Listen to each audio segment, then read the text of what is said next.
Ayan. Magma-makeup ako ngayon kasi magla-live ako. So, ano bang tawag na 'to? Light lang na makeup. And as you can see, so ayan, dull and textured skin. Bare face. So, ito yung bare face natin. Ayan. Maglalagay muna ako ng moisturizer or yung intensive cream. Paubos na to eh. O, diba? Tapos dito ko lang lalagay. Ayan, paka-short white ko lang to. Tapos gagamitin ko yung aking, ayan, paubos na concealer from Maybelline. Ayan. Tatakpan, ayan, sira na siya. Sira na siya mga tayo.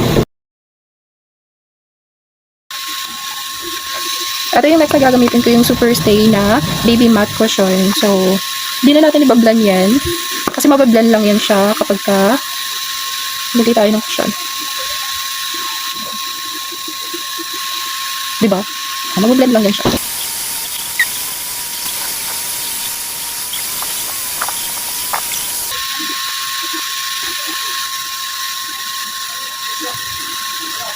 Biglang na tahimik yung ating wait lang.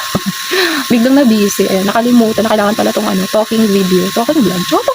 So yung blush na gagamitin natin ay from Vice Cosmetics. Ito yung kanang liquid blush. So, kailangan natin ilagay dito. Tapos, kailangan natin siyang ganun.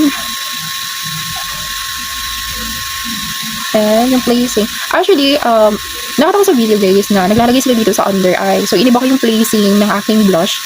Dati, before, dito ko siya nilalagay. Ganyan. Kasi meron akong round face. So, kailangan ko siyang i-lift up ng pagano'n. Tapos, nung nakita ko na meron parang under eye dito, ilalagay yung blush. Yung purpose pala nun is para magmukhang mas malaki yung mata nyo guys. Para magkaroon kayo ng parang round eyes. Ayan.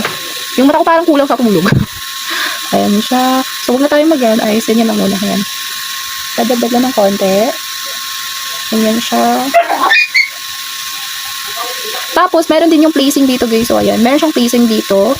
Ayan siya. Para for rabbit eyes, yata yung tawag nun kapag dito yung placing niya. Ayan, may placing dito. Kung nakikita niyo sa ibang mga makeup tutorial guys, meron silang placing dito lang. Ayan, dito lang sa edge ng mata. Pero ako kasi hindi ako pwede sa mga ganun.